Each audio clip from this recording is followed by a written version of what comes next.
Welcome, everybody. Welcome to this webinar, 5 Easy Motivation Strategies to Overcome Procrastination, Burnout, and Stress, with our presenter, Kimberly Quinlan. These webinars are presented by ADAA, the leading nonprofit organization in the field of anxiety and depression.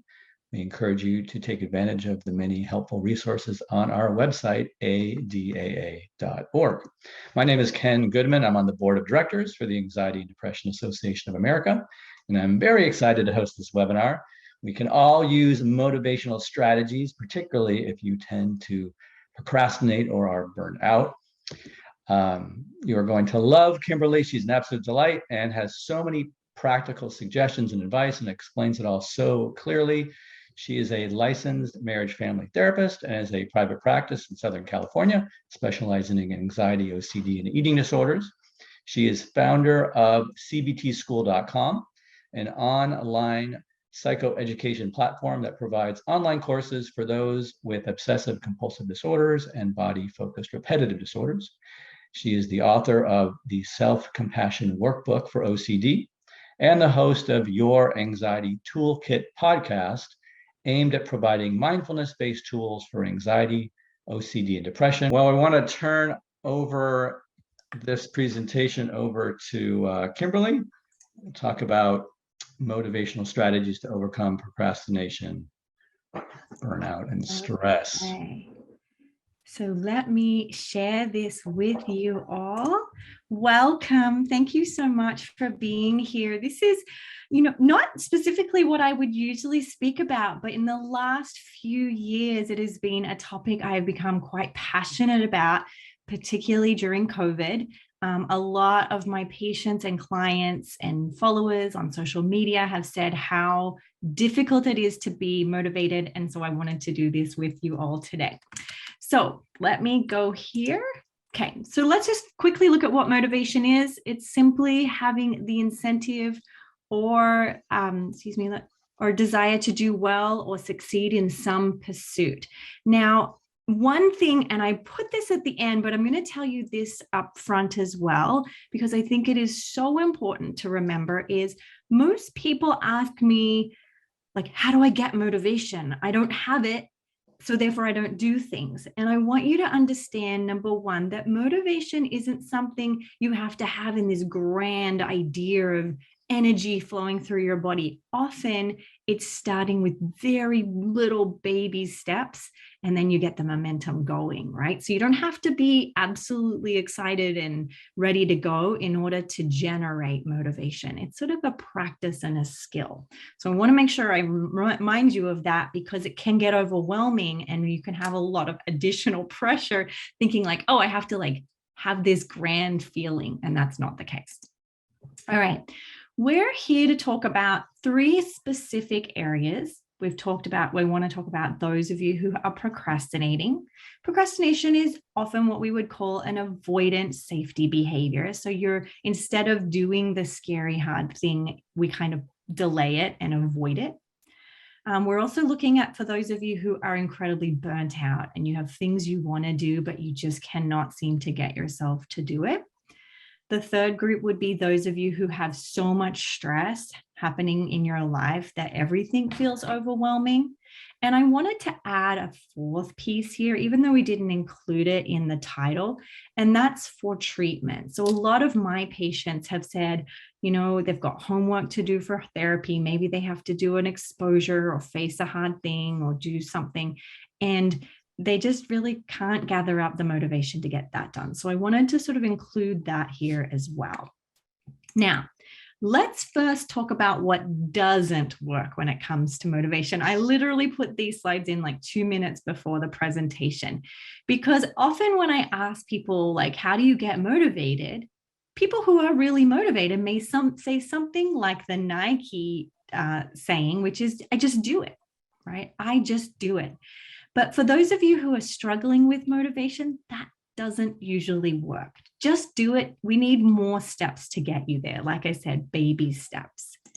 What else doesn't work is, and I'll talk about this at length, is beating yourself up, yelling at yourself, saying mean words. We have lots of research, and I'm going to include some research in this presentation. We have lots of research that actually increases procrastination, decreases motivation, and actually creates not as effective work. So if you take one thing away today, it's that we cannot rely on self-punishment and self-judgment and self-criticism to get you moving, right? Yeah, think about if you had like a boss who treated you that way, you would not be that motivated. No. Well, we'll talk about that, because if you have a boss that yells at you or you yell at you, there is some research to say that does get the job done because you're working from a place of fear. But they then have to yell at you again tomorrow to get you moving again.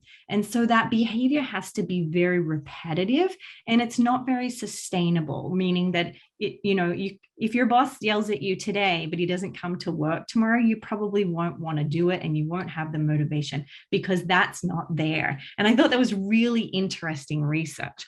By the way, Kimberly, if anyone has a question, if you're attending this live, you can certainly ask the question in the chat box, and we'll get to that.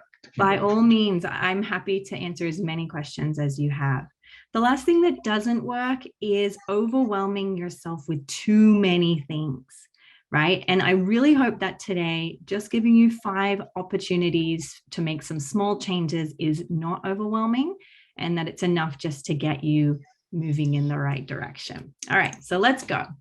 So one thing I wanted to ask you, and you guys, before you finish on the website ADAA, we've created actually a little worksheet for you, but for right now, you don't need it. You can write notes or even questions as you go. But one thing I want you to think about before you proceed is to identify first what you want to achieve. Often when I talk with my patients about their struggle with motivation, a lot of the time they're struggling because they don't actually want to do the thing, right? That if they have no interest, they'll say, I'm going to school because my parents are making me, or I'm doing this assignment, even though this project, I don't even think it's great. I think it's bad, but my boss is making me, to use that example. And so if we identify just this sort of thing that we have to do, but we haven't really identified what you want to achieve and what you want to get from it, the chances of you being motivated to do it is very low. So I want to first offer you this idea that, here I'll say it again, is what is the outcome you want? So let's use the example that your boss wants you to do a project that you think is a ridiculous idea. You think it's a waste of time. It doesn't help anybody. It doesn't help anything. If you put your attention on that, the chances of you getting motivated and enjoying the process is very low. What we want to do is identify what you want to get out of the activity, even if you don't value the activity, right? It might be, I want to get my paycheck at the end of the day. I want to actually enjoy my day instead of resenting my day. Let's say it was, my daughter is running in a track race over the weekend and it's really, really hard. And she keeps saying, like, sometimes I wonder, like, why am I doing this to myself? And we will say, well, let's actually really look at what are your intrinsic reasons for doing that. And we'll talk more about that here in a second. So here's where I want you, tip number 1, before you move on to any other places, to identify why. Why do you want to do this activity? Now, again, it may be something that is scary, dreadful, very, very hard. Maybe it's a huge project that requires a long period of time of endurance. I want you to really step back and identify 2 to 5 things on reasons why you're doing it. So I'll give you an example. Often in my work, I ask my patients to face their fears, something we do every single day in session. Why would anybody want to face their fear? No one wants to face their fear until we identify what you'll get at the end if you face your fear. And that in of itself is the number one way to create and generate motivation to do things, to get very clear on why you're doing it. So here are some ideas for you. This is here is the worksheet. That's just an example of what it will look like. So here are some thoughts. Often, as you go to identify your why, and I really, think about the thing that one thing, maybe for today, think about the one thing that you want to try. We want to look a little bit at the science of motivation here. So there are two types of motivation. There are mastery-based motivation and performance-based motivation. So we'll look at the back before the boss yelling at you. If a boss yells at you, it kind of does get the job done because that's number two, performance-based, when you get yelled at, you do the action because then you have the removal of them yelling at you, right? That's a good motivation. I would do something if it stopped someone yelling at me, right? Another example of performance-based motivation is, like I said, my daughter, she wants to run a race to win the race, right? But number one is we've got some science to prove that that's actually a little bit more effective. Mastery-based motivation is you do things because you want to get the efficacy of mastering something. You want to get the pleasure and the reward and the sort of accolades within yourself to know that you worked on something and got really good at it, right? So there's two types. Neither is good nor bad. There's just different outcomes for each, and I'll share with you why. What if someone wants to do something, their motivation is, I'm doing it for someone else? Right. Well, that's usually a performance-based motivation, right? You're doing it to get the approval of somebody else. We call that extrinsic motivation. So you're doing it so that something outside of you happens, right? Same would be if you entered a prize, a lottery to win money, right? That's an extrinsic motivation. It's something you will get outside of you. Intrinsic motivation is where you do it because you want to do it for you, right? Yep. Yeah. So here's the research. I thought this was really interesting. So mastery-based motivation supports long-term learning and outcomes. So if the thing you need to do is a long-term thing, you may want, when you think about your why, you may want to think about mastery-based motivation. Like, how can I think about this in the way of me mastering a technique or a skill or a characteristic, right?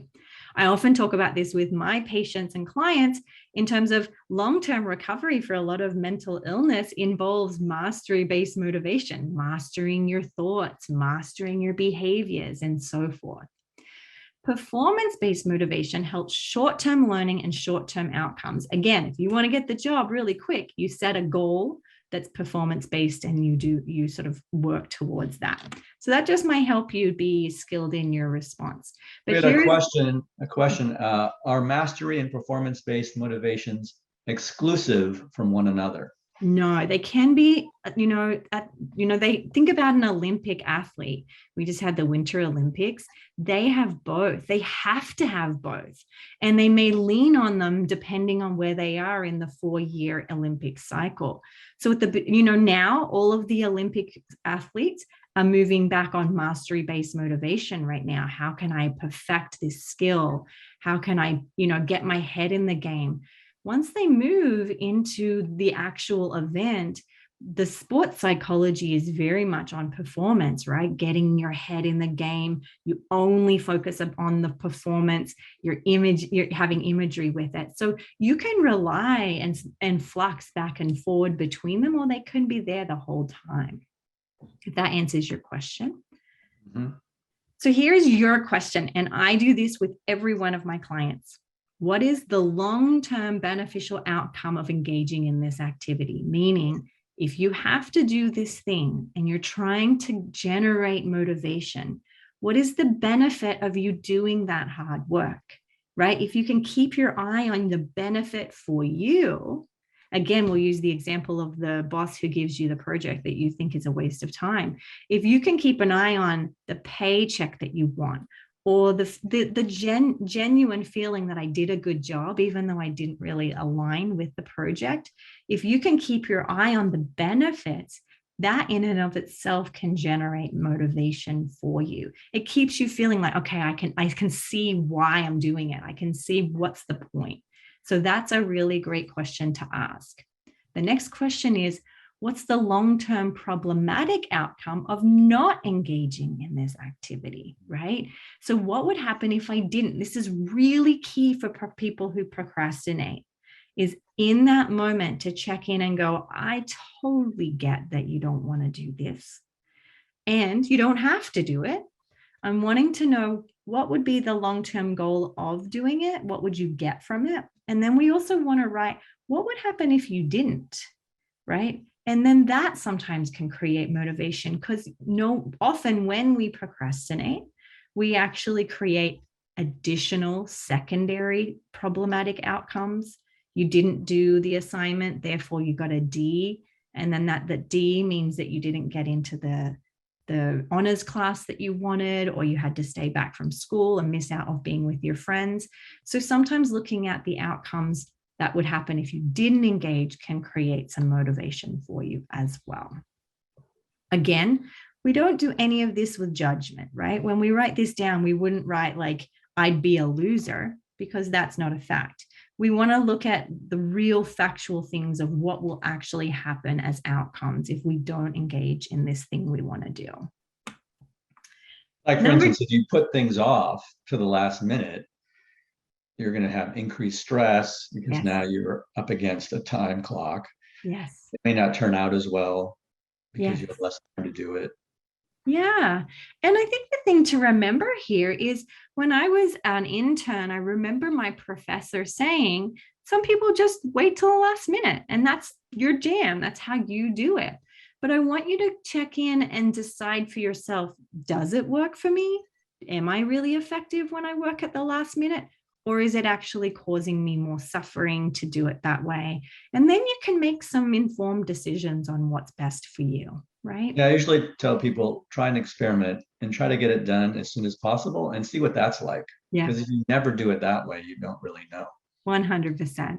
Right. Number 2 is healthy rewards, right? Now, rewards is a controversial motivational technique. Some people believe that it actually, again, it's a performance-based motivation technique. So it only really works for the short term. It doesn't increase a lot of intrinsic motivation. But however, if you're anything like me, if I know that I have to do something and I've already told myself that I get to watch Netflix for 15 minutes once it's done, or I get to go and hang out with my friends, that reward actually very much motivates me and pushes me forward with the project. So I'm going to offer you an opportunity to do the same thing. So again, here's something to think about. Rewards may not benefit learning on tasks where people would perform without intrinsic incentives. There's actually some research to show that if someone's already intrinsically or mastery motivated to do something, giving them a reward actually creates a scenario where they perform less well, which I think is really interesting. So if you're already intrinsically, like you have an interest in mastery, you don't have to add a reward to it. In fact, sometimes that impacts your ability to concentrate and stay focused on the task.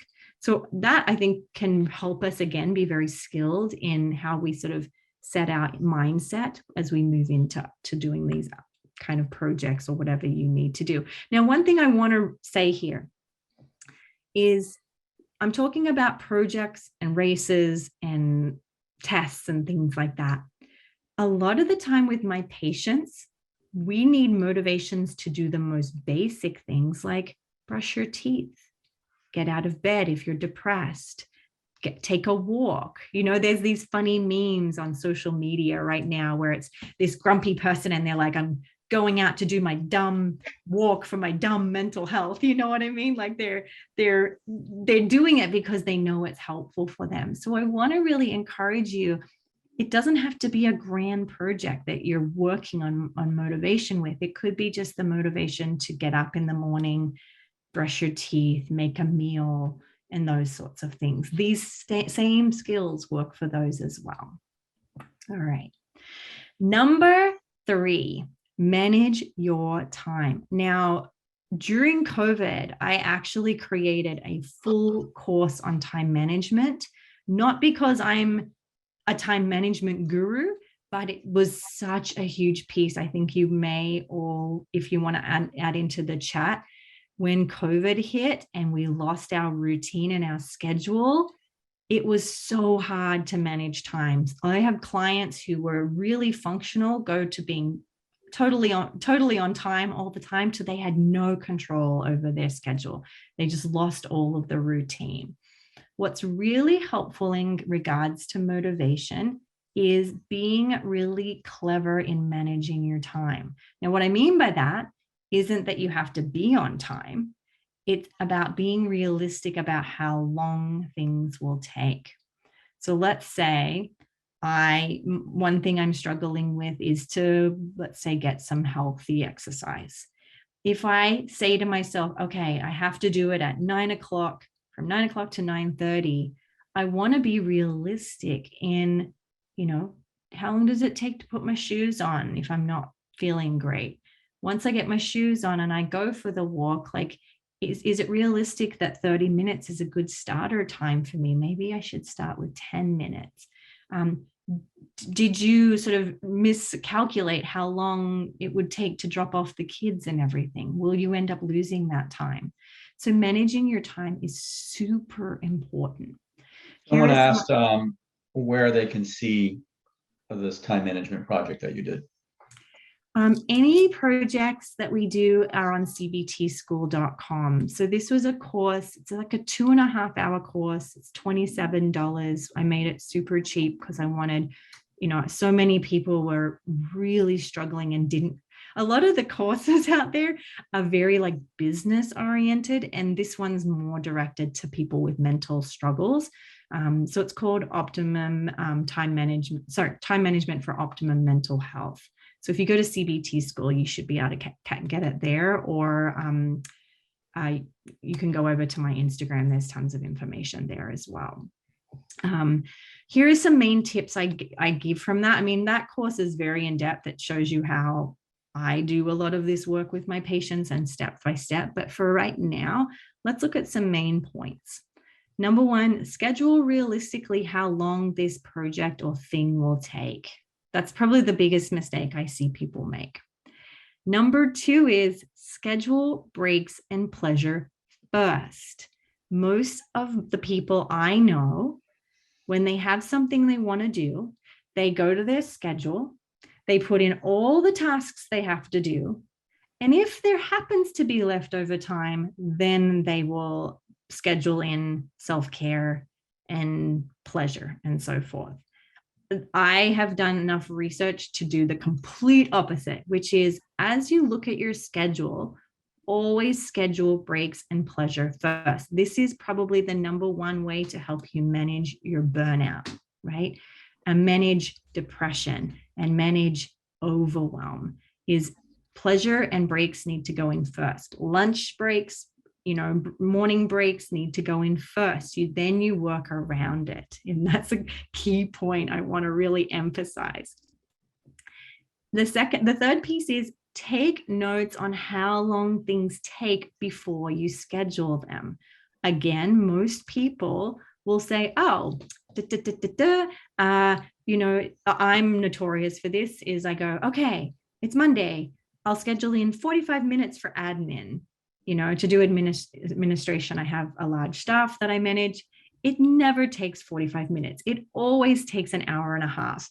And I'm more stressed if I have only allowed 45 minutes. I am way less stressed if I've allowed the actual hour and a half that it's going to take. Now, what a lot of people struggle with here is then they have to be really honest with themselves. If it actually takes an hour and a half, it's likely that I've overscheduled my day. Most people with overwhelm and burnout and procrastination, a lot of the reasons they don't want and they can't get motivated is because in this day and age, we overschedule ourselves, right? I'm guessing everybody's probably nodding their head right now. Like, we try to jam in being the best version of ourselves to the degree that it creates mental struggles. Our attempts to be awesome and excellent on social media and make sure our friends like us, we're the best parents we can be and the best students we can be. We're trying and trying and trying. But if we actually look at it on paper, we actually don't have time to be as good as we want to be. When I started this before COVID, I actually did a lot of this because I got a very serious medical condition where I had to really learn to manage my time and learn to motivate myself. When I actually put it on the schedule, it was clear as day of like, no wonder you're depressed and overwhelmed. You're trying to do two people's job, if that makes sense. Same goes for the opposite. If you haven't got anything planned for your day, no wonder the day feels so overwhelming because the lists are just going round and round and round in your brain. I encourage you to put it on paper, put it on a calendar. It actually is like a mental dump. The people who took the course, actually, the thing they said the most is they had no idea how much mental weight they were carrying around in lists of things to do. And that in and of itself can reduce. Now here I'll show you my to-do list. Here's my to-do list. And as I go through, I cross things off and add, and then turn the paper over. Yeah. So I'll tell you a little trick here that I would encourage you all to consider. It's overwhelming to start, but believe me, I have had so many people see it to be life-changing. Is writing the list is just one part of it. The next, that still can be really overwhelming. The next step is to move that list into a schedule so that you don't have a list anymore. You just have a schedule, right? There's lots of research and a lot of experiential proof that lists can sometimes be like, oh my gosh, there is 70 things here. Some people are really good at it and it doesn't bother them. I get stressed by lists. But when you transfer the list into the schedule, like at 9:35, I'm going to call that person, and at 9:40, and then you don't even need a list. You just go to your schedule and it tells you what you need to do. Everyone, just so people, I actually circle the things that I need to get done today. Right. Okay, these are the things I have to get done today.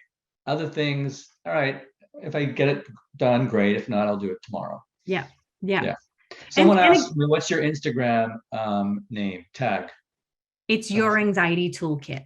Your Anxiety Toolkit. Okay. Yeah. Your Anxiety Toolkit is also my podcast, so I try to keep it as similar as possible, right? Okay. And then the last tip, this could be a tip in and of itself, which is to set alarms. Someone said, sorry, they highlight I circle, someone else highlights the things, priorities. Right. And you will see here, and I think that what we're really getting, and I love the comments, is everybody's a little different on how they like to do it. And there's nothing wrong or right about this. I've learned that I have to be actually quite rigid about this. And when I am and I do it well, I have almost very, very little stress in my life. Whereas I know some of my colleagues have said, oh, if I had to run my life like your schedule, that would actually create some anxiety. So again, you want to check in with what works for you. It's very personal. Personal. There's no right way to do it. I really like Pomodoro timers, particularly if you have to do concentrated work for periods of time. I do this with cleaning the kitchen too, right? A Pomodoro timer is a very short timer. It's like, can be whatever increment you like. So let's say 3-minute increments with a 2-minute break. So you work for 3 minutes, then you take a 2-minute break, then you work for 3 minutes, 2-minute break. Or when I was writing my book, I would do 45 minutes writing, 15-minute break, 45 minutes. And then it times you, it goes 3, 2, 1, write. And then you write, and then it goes 3, 2, 1, rest. You can download free ones on the internet, or you can get fancy ones on the internet as well. I'll give you an example of how I do this is if I have to microwave something, let's say I'm microwaving it for 3 minutes, I have one thing that I microwave for 3 minutes or a tea or something, in that 3 minutes, I use it as an opportunity to clean the kitchen as much as I can, just at a good pace. And you will be shocked at how much you can get done if you have very small increments of time, because you're like, I'm just going to do what I can for that 3 minutes. And that can be actually really helpful for whatever task you're trying to do. All right, this is a big one, and I already kind of shared it, but it's super important. Compassion and kindness is more effective than criticism. Every single research says the same thing. We have again, yes, criticism and yelling can get the job done for the short term, but then you have to yell at yourself again tomorrow. And the problem with that is if you're someone who uses self-criticism or self-punishment as a motivator, you will probably find that you're a high risk for depression, self-esteem issues. Often then it becomes procrastination, because in your mind, if you're used to beating yourself up, you're going to actually procrastinate going to do something because you're already in hesitation of the beat up you're about to endure, right? So our brains are pretty smart. They know how to avoid pain. If you're used to beating yourself up, it's actually going to start to send out a lot of anxious and stress hormones about the event if that's what you've coupled that event with a lot of criticism. So the way that I like to consider this, and Ken sort of gave a great example, is imagine a teacher. If you had a teacher who, you were 5 years old and you were learning to write and read, and the teacher, every time you made a mistake, he said, "That's stupid. You shouldn't have done it that way." You don't actually develop a mastery or an enjoyment of that process. You actually, again, like I said, kind of couple it with distress and overwhelm and shame and guilt, right? But if you had a teacher who said, "Good try, keep trying, a little bit more. I see that you tried so hard today. Wow, you did more, you read more yesterday than you did the day before." The more that you hear that actually builds a sense of mastery inside you, a sense of accomplishment, and you're more interested in doing that activity, right? So it's important to really think about and be aware of the words. I'm actually less worried about the boss, and I'm more worried about the things we think in our minds. So I want you to really think about, what are the things that you say to yourself to motivate, right? Take a little inventory. I often give my patients homework. As you go to do something, just keep a little notepad next to you and jot down the things you say to motivate yourself. It can be a really interesting experiment, sometimes a painful experiment, because chances are you're being pretty critical of yourself. Kimberly, we had a question that's related to that slide, as well as a slide that we had several moments ago. Sometimes looking at the problematic outcome, if we don't engage in the activity, causes stress and fear from the task. At least that's how it's been for me. And then it only makes my procrastination worse. Right. Are you sure it's good for motivation? Yeah, well, I think that this is so insightful of you to ask this question. And if you know that's your process, don't rely on that as much as you would others. And in fact, if that's the case, these next 2 points are going to be the most key. So I think hopefully you can write in the Q&A, and hopefully I've got it right. So often if a patient or a client or somebody, let's say you're going to take a test, and you go, okay, if I don't study for the test, I'll fail the test. And the idea and thought of failing the test spins you into an anxious, panic. I'm going to tell me if that's a good example of what you're using. Right. Excuse me. So what we would do then is actually these 2 steps, which is to coach yourself. So don't rely on that if that's problematic, but to rely on what I would call the kind coach.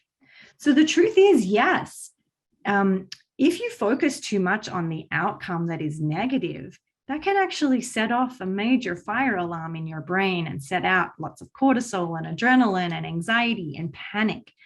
What we can do then is coach yourself back into the activity. This is a huge concept I talk about in my OCD self-compassion workbook.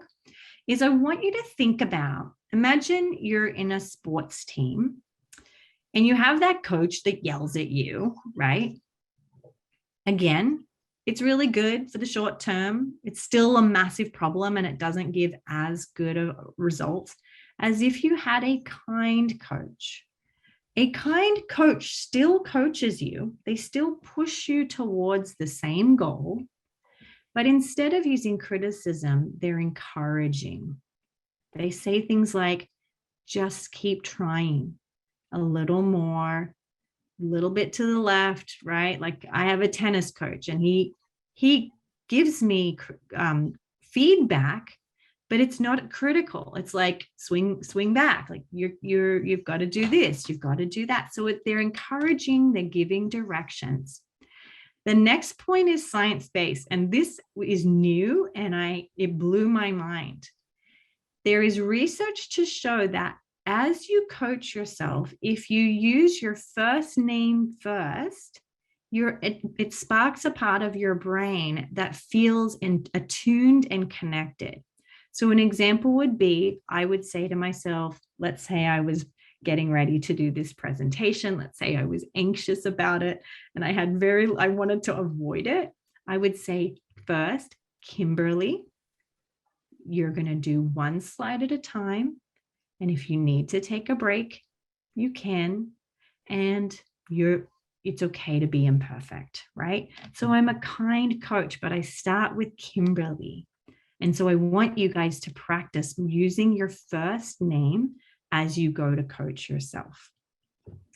The fourth point is, I really want you to remember here, a lot of people get fear, like that last question, because they're coming from a core belief that you either win or you lose. You ace the test or you fail the test, right? They're coming from a place of, usually fear comes from either a catastrophic belief or thought or a black and white belief or thought. So I think what we could even go back, if we scan back to the first point, if you looked at the outcomes that wouldn't be ideal, failing is an option, but it's not the only option. The other option is that you just don't do as well, right? Like consider that, maybe you just don't get as good a grades as you wanted if we use that example. What I want to offer to you is you either win or you learn. There's no real failing, right? And that's important to remember as you coach yourself. You don't win or you lose. You win or you learn. Often we could give examples of the author of Harry Potter, who apparently submitted her manuscript to 40 something or some number of publishers before Harry Potter got picked up. Can you imagine those publishers who denied it? They're like crying in their tea right now, right? But she just kept going and trying. And that was because she had that mastery, right? She had that mastery motivation of long term. We'll just keep trying. We'll just keep pivoting in how we approach this instead of staying very fixed in how we approach it. If it doesn't work, you just pivot, right? You don't shut it down and stop. And you don't tell yourself you're a failure, I think is a key point. So major thing to remember, you either win or you learn. There's no failing. All right, and how are we doing on time? The last point here is to be mindful. This is so important, particularly if you're managing emotions that are getting in the way of you doing these activities. So here is a few ideas on how to be mindful. So as you're preparing for this thing that you have to do, or this experience you have to experience, try to be as present as you can, right? Your mind's going to be like telling you a million things and how it could go wrong and how you won't get it done and how you're a failure and all of the things. And you're going to just bring your attention to what you're doing. What do you hear? What do you smell? What do you taste? What does it feel like for the keyboard to be under your fingers? Maybe if the thing you're trying to get motivation to do is wash the dishes or wash your hair, you could just feel the suds in your hair as you do it. What does it smell like? What does it, is it warm? Is it cold? And you're really just bringing your attention to the actual experience. The other idea here with mindfulness is to be non-judgmental. Often when I sit with a patient and they're doing the thing they don't want to do, the scary thing, the hard thing, as they're doing it, they're saying, I can't do this, I'm bad at this, this is going to go bad, and there's a lot of judgment in there. So what we would practice is just list off the facts. Pretend you're in a jury, right? So you're in a court case, and they just want to know the facts. What's happening? Okay, I am Kimberly, and I'm sitting with you, and I'm typing, and I feel the keyboard under my fingertips, and I'm feeling anxious, right? So you may just take off the facts. Don't go into the story, right? Third point, and probably, again, one of the most important, is most of the time, doing hard things is about being willing to be uncomfortable, right? As you move into motivation, you do have to open space to be uncomfortable, right? Because again, like I said to you, very rarely for those of us who struggle with motivation, we're not just going to wake up one morning and be like, oh, I feel great, I'm going to be motivated today. It usually means you have to work through some discomfort. So you want to ride the wave of discomfort like it is an actual wave of the ocean. It will rise and fall with time. And your job is just to stay on for another 10 seconds, just another 10 seconds. Can I do this for another 10 seconds? Yes. Okay, let's try it. What can I do here, right? And the last point here is to observe your thoughts. So to go back to the question that was asked, as you're doing the activity or preparing to go into the activity, you'll just go, oh, I'm having the thought that I'll fail. To be able to observe it instead of take it as a fact is really key. Just because you think you're going to fail doesn't mean you will. It just means you're having a thought about failing or having a thought about not getting it done. All right. I wanted to add one extra bonus, which is it is so much easier to get things done when you make it fun. Couple the thing that you have to do with something enjoyable. For me, if I have to do something like technology based, I put on some music that I love, and I make a cup of tea that I love, or I, am wearing clothes that feel great to me, right? If you have to go out and do things, you might marry it with other things that make it fun. It doesn't matter. It can be unlimited on how you may marry the hard thing with a fun thing. And that can sometimes just cross you into a little bit of motivation as well. All right, last statement. People who are motivated do not start motivated. They start and then they get motivation to keep going. And that is the main thing to remember, as I said. Don't put pressure on yourself to have wonderful feelings here. It's okay if it's uncomfortable and it's not that fun and you have to wrestle with yourself as you go through them.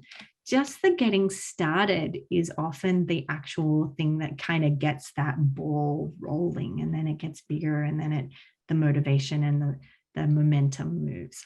So here are some references. Most of the science is coming from this article here. The books and research around using your first name comes from a book called Chatter. And here is a link to the time management course if that's something that you're interested in. All right, so I'm going to open it up to some questions. This is how you can get a hold of me. This is my private practice, and this is my online where all my courses are. And I'm going to then leave it over to you, Ken.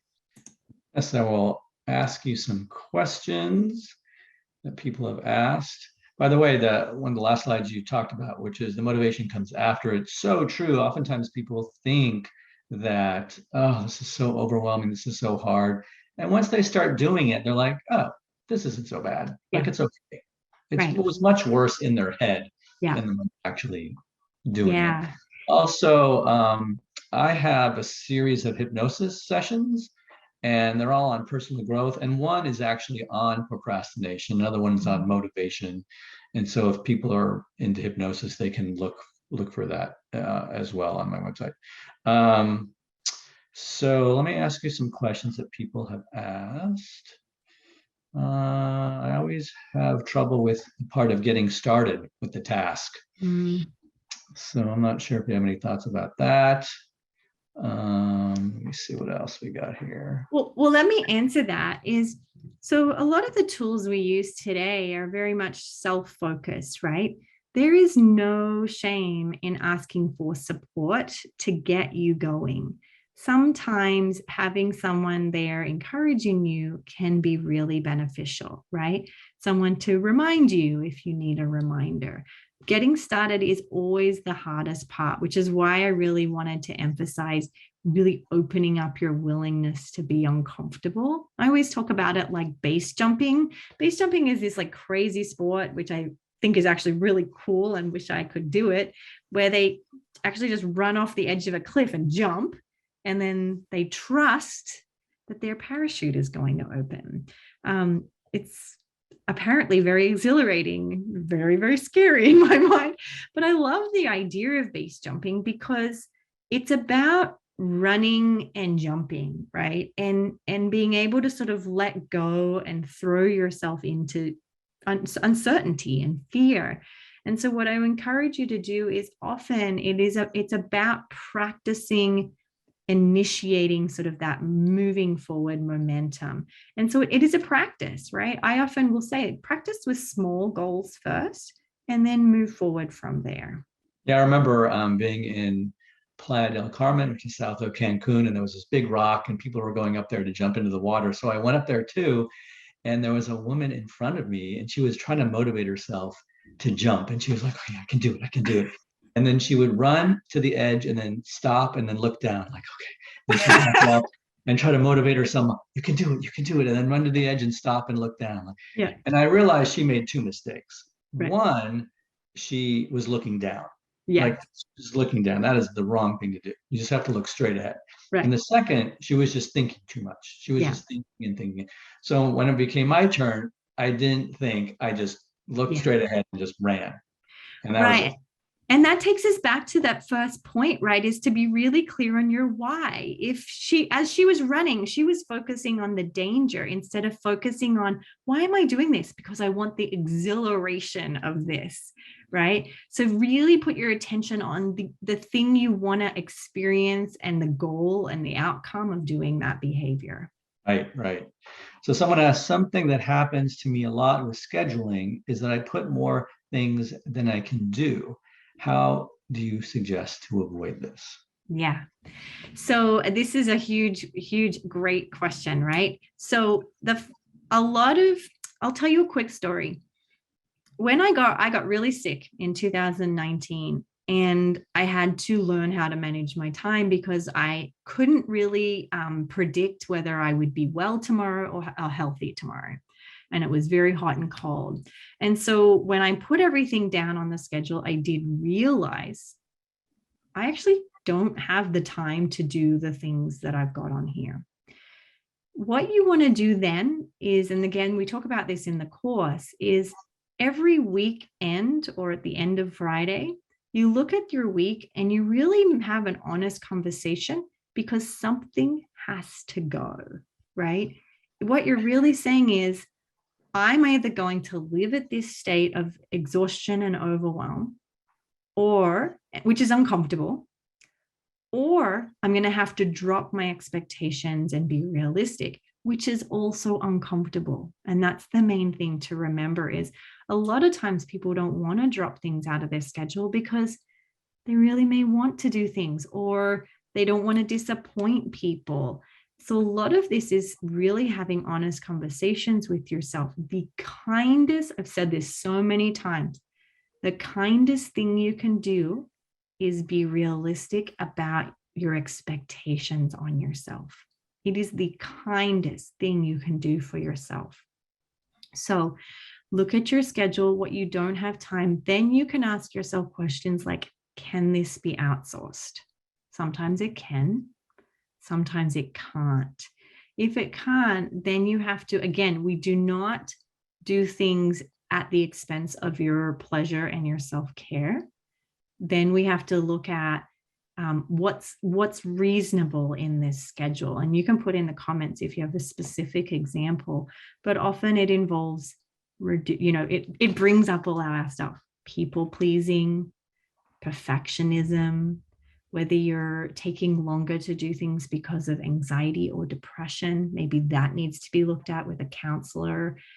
There's many ways in which we will look at specific issues. And then at the end of the day, I strongly encourage you to just be kinder in your scheduling. Yeah, that's good. Here's another question. I'm recently retired and I would appreciate your advice on motivating myself to find interesting activities. I love it. Go through the steps that we use today. So really look at what do you love? What do you love to do? Or for those of you who've retired, go back to what did I love doing as a child, right? Often our childhood gives us great information about what we love to do: art, sports, community activities, family activities. Go back to those and trial them. So I'll give you an example. I once had a patient who was so unwell with their OCD. They spent all their day doing obsessive and compulsive behaviors. And then once they got better, they had all this spare time that they'd never had in their life. So we wrote a list of about 40 things, even things that she wasn't that interested in. And we did what we called a curiosity experiment every day. Just to be curious, she went and she would do one of the activities, not to decide whether it's the thing she's going to be doing, but just to be curious. What did it spark in her? Was there some joy? Was there some mastery, right? Did it challenge them a little bit? Was it something that was easy and accessible, not too expensive, within their budget? And practice just playing with those things, not to master them, but just because you're wanting to be curious. In addition, remember, we are relational human beings. We are mostly motivated by things that bring us in relation with each other, right? So yes, I love embroidery. But if I really got to the end of it, I love it because I love showing people my embroidery, learning from other people who do embroidery. So the motivation isn't just to do something, it's because it brings me in relationship with other people. So to look at who are the people you're interested in being around, what are they doing, and just experiment would be my advice. No pressure. Yeah, experiment is great, because sometimes you might have an interest in doing something and try it, and sometimes you have no interest in doing something, but someone introduces you to that thing and you go ahead and do it, and then the interest comes afterwards. Yeah. Like, oh, I never would have guessed that I would have enjoyed that so much. Yeah. Sometimes you really have to experiment. Yeah. So here's another one. What if I take breaks that are too long and then I end up avoiding the task again? Yes. Well, the simple answer is you already have this inner wisdom that they're too long for you. And so it will be to shorten them. Again, timers are key here. I mean, don't feel embarrassed if you need a timer. It is a really effective tool. We do know that, and I've definitely experienced that, is when we rest, particularly if we're burnt out and exhausted, it doesn't go away, right? Like, it's not like you could rest for half an hour and then feel up and ready to go. You have to be prepared to be able to pull yourself out of tiredness. Whether you rest for 10 minutes or 10 hours, you're still going to have a sense of tiredness. So can you be willing to tolerate that feeling and move into the activity while you're tired, right? That was a huge thing for me because I was extremely exhausted, is I had to learn how to do things exhausted. And that actually was a really, I grew as a human in that I had to, instead of me going, wait, I'm just going to wait until I feel rested, to learn how to do things with the discomfort. Same goes for fear. Don't wait for fear to go away, or don't create an environment where you have to get rid of fear. Do it while you're scared. That's the winner right there. Do it while you're tired. When you can practice doing those things, as long as you're not pushing it too hard, you have life skills for your whole lifetime. Two more quick questions before we stop. I work as a college student advisor. I've heard from students that they can't do assignments until it is the last minute because it doesn't feel real until it's crunch time. Any ideas for things they can do to combat this or feel more a sense of urgency for due dates? Yes. Well, it's important to know that the brain of an adolescent has not fully developed abstract thinking yet. They usually don't complete that abstract thinking growth until they're around 24, right? And so, unfortunately, a lot of the times they wait because their ability to think abstractly, which is like to see the big picture, hasn't developed yet. So I would either give the advice that if that's what works for them, learn how to not beat themselves up and self-judge and catastrophize as they do it. And that may be the way that just is effective for them. Or again, build in incentives to help them. A lot of times with students, I have known a lot of students who ended up reducing their procrastination because they joined a study group of kids they liked. So to get into the study group, you have to study.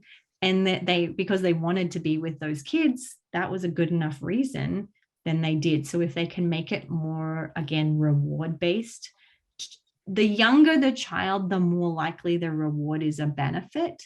But as we get older, rewards become less beneficial. So sometimes it is for them to have the reward of social and so forth. And you can set that up for them if that's helpful for them.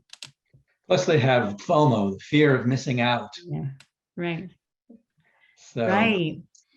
Sometimes I think if we tell, I have to be careful sometimes, because if I impose onto somebody like, oh, you'll be so much happier if you studied it earlier, it just adds another thing in their mind that they have to manage of like, oh, that's another thing I should be doing. So I think you're right. It depends on the kid. Mm-hmm. Right.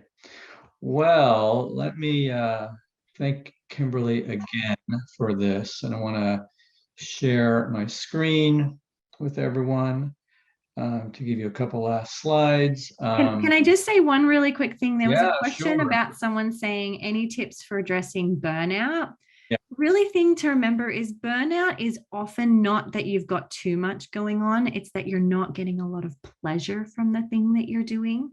And so to take a look at that too. That was a mind-blowing thing for me when I learned that about burnout. And if you have any additional questions, you can email your questions to webinars@adaa.org. Also, remember on our website, we have so many great resources. There's a Find a Therapist link if you're looking for a therapist in your area or online. We have free online support groups. And if you'd like to make any donation of any size, it is a wonderful organization. We live off of everyone's donations. We're a nonprofit organization. So feel free to donate, particularly if you like these webinars and the other materials on our site. We reach more than 11 million people annually. And I want to thank everyone for participating, and particularly Kimberly for sharing with us her wisdom. I hope it was helpful for everybody. They're saying the slides be available. I'm happy to share them. Just let me know if that's helpful. Okay, we'll do that. Thank you so much.